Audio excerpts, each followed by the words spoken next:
नमस्कार मित्रों, ज्योतिष की बात आचार्य विक्रम के साथ। मित्रों, आज का मेरा विषय है ज्योतिष में रत्न और ग्रहों से संबंधित धातु पहनने का महत्व। मित्रों, कुछ क्लाइंट मेरे पास ऐसे आते हैं जो ये कहते हैं कि हम महंगे रत्न धारण करने में असमर्थ हैं, तो हमें कुछ ऐसा उपाय बताइए जो हमारे बजट में भी हो और हमारे लिए लाभदायक भी हो। तो मित्रों, मैं उन्हें ग्रहों से संबंधित धातु पहनने की सलाह देता हूँ। और आज का मेरा ये वीडियो बनाने का उद्देश्य भी यही है कि जो लोग महंगे रत्न धारण नहीं कर सकते वो ग्रहों से संबंधित धातु पहनकर वैसा ही लाभ प्राप्त कर सकते हैं। मित्रों, रत्न और धातु वो ऊर्जा रूपी कण हैं जो हमारे मन, मस्तिष्क और भाग्य को प्रभावित करते हैं। रत्न और धातु हमारे शरीर की ऊर्जा को स्थिर और संचालित करते हैं।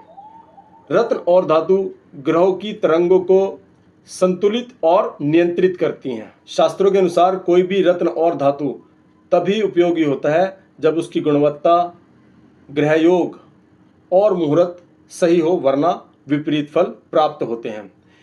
मित्रों, किसी भी रत्न की परख आप नहीं कर सकते, जबकि धातुओं की परख आप कर सकते हैं। अब मैं आपको बताऊंगा कि कौन सी धातु किस ग्रह से संबंधित है और किस धातु को पहनने से हमें क्या फल प्राप्त होता है। सोना सूर्य और बृहस्पति की धातु है। यह हमें पद, प्रतिष्ठा और सुख समृद्धि प्रदान करता है। चांदी शुक्र और चंद्रमा की धातु है। यह हमारे मन को शांति और मन को स्पष्टता प्रदान करती है। तांबा मंगल की धातु है और आयुर्वेद में भी इसे उपयोगी बताया गया है। कांस्य बुध की धातु है। यह हमारे मस्तिष्क और वाणी को तेज करती है।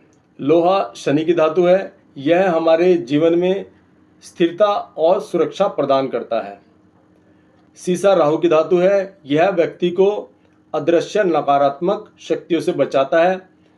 पंच धातु और लोहा केतु की धातु है। यह व्यक्ति के अंदर छिपी हुई शक्तियों को उजागर करती है।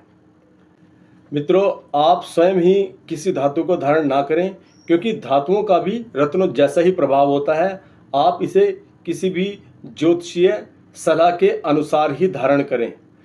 मित्रों, अब मैं आपको बताऊंगा कि कौन सा रत्न किस ग्रह से संबंधित है। माणिक सूर्य के लिए है, मोती चंद्रमा के लिए है, मूंगा मंगल के लिए है, पन्ना बुध के लिए है, पुखराज बृहस्पति के लिए है, हीरा शुक्र के लिए है, नीलम शनि के लिए है, गोमेद राहु के लिए है, लहसुनिया केतु के लिए है।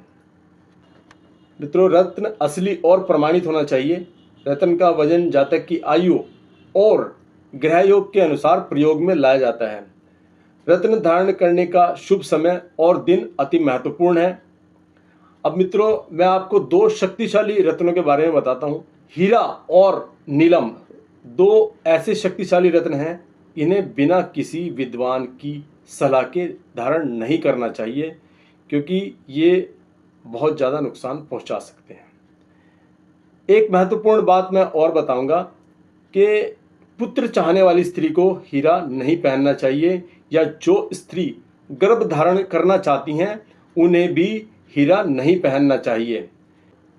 किस रत्न को किस धातु में धारण करना चाहिए, यह भी एक बहुत महत्वपूर्ण बात है। अपनी मर्जी से किसी भी रत्न को किसी भी धातु में धारण करना आपको लाभ की जगह हानि पहुंचा सकता है। मित्रों, अंत में एक बात और कहना चाहूँगा। आजकल लोग ये सोचते हैं कि हम जितना ज़्यादा महंगा रत्न धारण करेंगे हमें उतना ही ज़्यादा लाभ प्राप्त होगा, परंतु ऐसा बिल्कुल नहीं है। हम लोग धातुओं को भूलते जा रहे हैं, जबकि धातुओं का भी हमारे जीवन पर उतना ही प्रभाव पड़ता है। यदि धातुओं का महत्व ना होता, मूंगे को तांबे में ना पहनाया जाता और मोती को चांदी में ना पहनाया जाता। इसी बात के साथ अब मैं अपना विषय समाप्त करता हूँ। नमस्कार मित्रों।